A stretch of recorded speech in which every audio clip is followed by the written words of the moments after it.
Let's go through them. Let's start with consumption. This is vehicular miles traveled. They're down to 40% of their peak. Now, obviously, COVID is part of that. But in the 6 months since COVID lockdowns ended, they haven't picked up at all. Why? Demographics. The people who are most likely to be mobile are people in their 20s. And we're now discovering that over the course of the last 6 years, they've run out. Or you can look at their purchasing power. Here's vehicle sales. Now, whenever a country modernizes in the current age, everybody wants the same 4 things. They want a smartphone, they want a refrigerator, they want climate control, typically AC, and they want a car. The red line here is the 12-month moving average.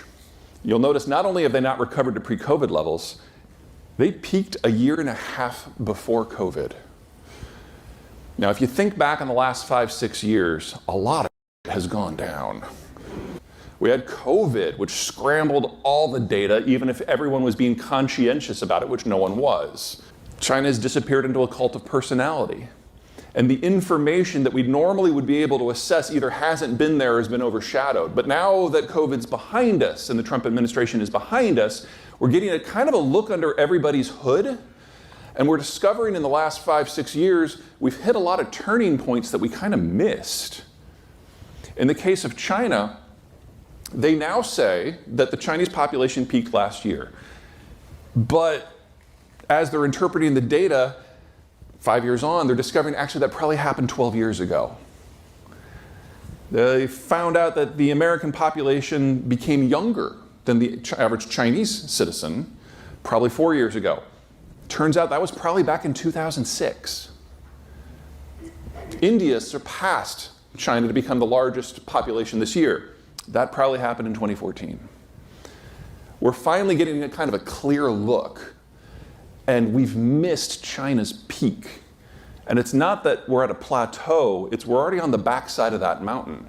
And it's only going to accelerate, because if you have had a 70% drop in the birth rate, you are looking at national oblivion. Now, how do you get something like this to grow if there's no consumption? Well, you've got 3 types of economic growth. Your first one's consumption-led. That's the United States. That's Mexico. The second one is export-led. That's Germany. That's Korea. And the third one is investment-led. You basically throw money to build infrastructure, to build industrial plant. And that activity of the expansion is what drives the system. And that has always been China's #1 source of growth. Most of it is driven by debt. And this is a debt graphic. So the orange line, that's corporate, the gray line is government, and the blue is household. I need to put this all in perspective because this doesn't look very dramatic, does it? Well, #1, let's look at corporate because that's the biggest chunk.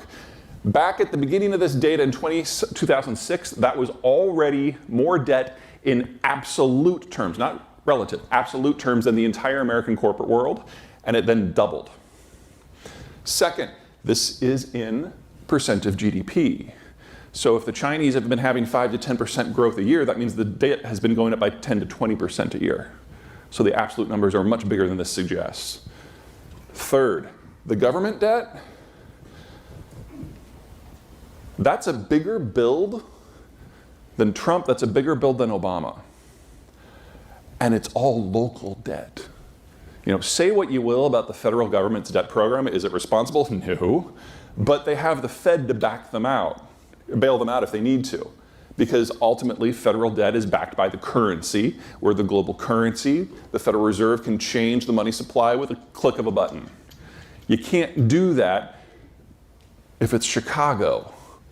And so they've added $10.5 trillion of local debt in 15 years, which is about 3 times what our total local debt exposure is. And then finally, there's households. Now, their household debt has now surpassed US household debt. But the crazy thing is that's the good news.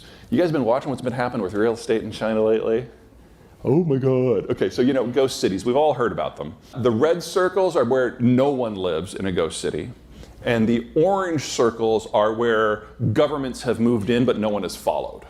2 things from this. #1, most of the real estate was paid for with cash. It was not lent. It's owned outright. When you have an investment-led system that distorts the capital structure so much, people are desperate to find ways to preserve and grow their money. The Chinese government prevents people from sending money abroad, so they have to find something at home. They usually go for real estate. So for your average Chinese citizen, over 85% of their savings is in some sort of real estate function. Here's the crazy part. The overbuild in subprime was 3 to 4% of the housing stock in the United States, and we know how that felt. The overbuild in China is 100 to 200%. They have enough spare condos to house somewhere between 1.5 and 3 billion people. The market value of product in that sort of environment, it's probably 10 to 20% of what they paid for it. When this goes down, it's not so much that it's a financial hit to the country, no, because it's not on the debt sheet, but it destroys the sum total of the population's life savings.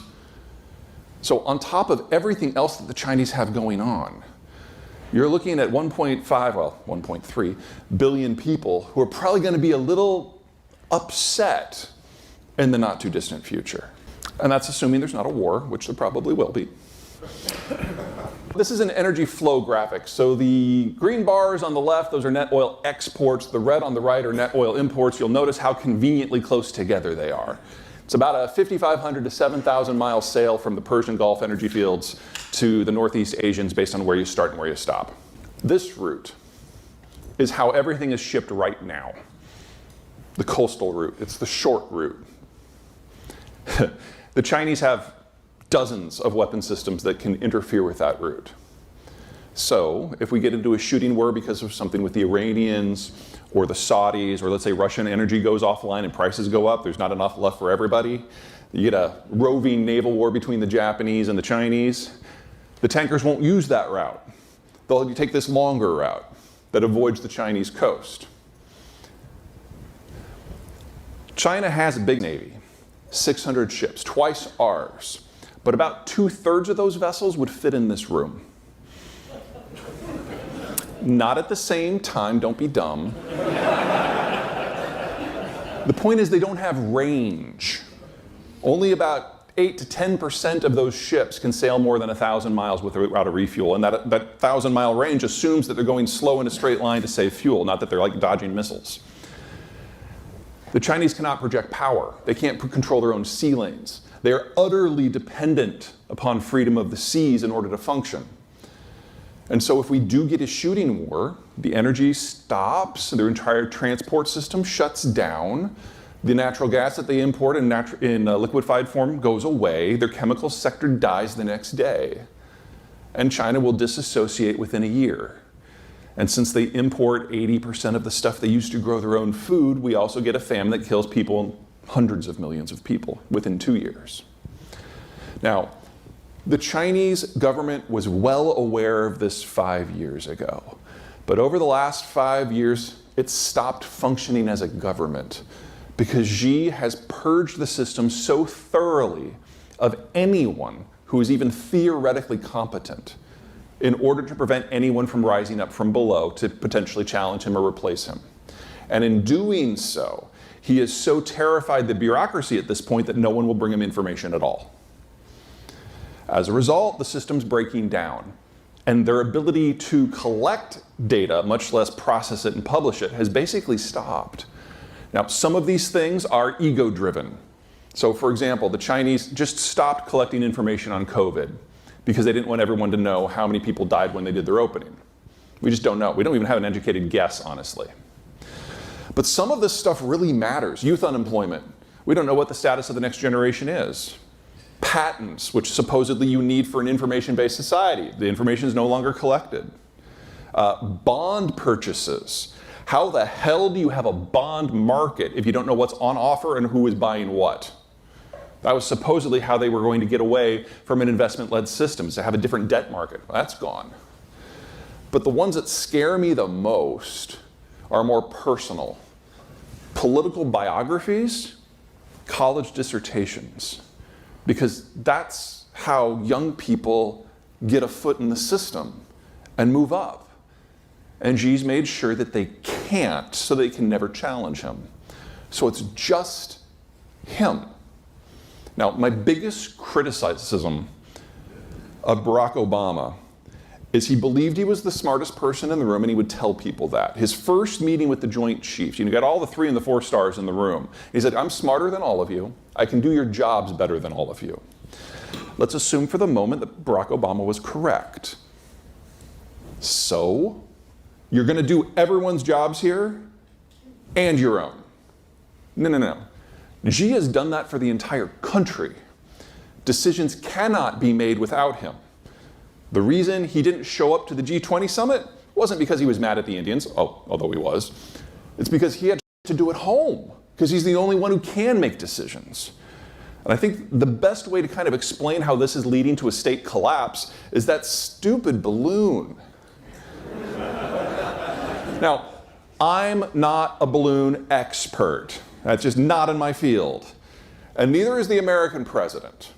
But we had pretty much the same response when the thing crossed over from Canada. I'm sure Canada's at fault for this somehow. It was like, shoot the thing down, let's see what we're dealing with. I mean, the balloon was 350 feet across. It was dangling something the size of an Embraer jet. It was like 14 times the size of the plane that I flew on here yesterday. Which, is tiny unless it's dangling from a balloon. So, I mean, obviously it was a spy platform. So let's shoot it down and see what we got. The DOD and the CIA, secretary and director, went to President Biden, like, Mr. President, please don't shoot this thing down. I mean, we're not threatened. We really are not concerned about this. We know where it's going. It's going to float over the missile silos in Montana. But Mr. President, unless you're planning on firing a few dozen nukes in the next few days, those hatches are going to be closed. They're always closed, Mr. President. The Chinese will get photos of closed hatches from 7 miles away. We are not scared about this. But Mr. President, there's an opportunity here. Because if you let this thing go on its merry way, we'll put a spy helicopter below it, and a spy plane above it, and every whisper sensor we have, and we will track over the next 9 days. And we'll copy all their cryptography. We'll trace the signals through the civilian information exchange network. We'll see which satellites they're using. And we will trace it back, not to the city, not to the block, not to the building, not to the floor, not to the office, to the terminal that is doing the controls. And Mr. President, we have the best hackers in the world. We will hack that of a terminal. We will find out who is on it, and then we will trace them using signals intelligence and map out their whole world. Mr. President, the Chinese have handed us the intelligence breakthrough of the decade. All you have to do is let the thing float. And then when it gets over North Carolina, we'll shoot it down and we'll get the hardware too, which we did.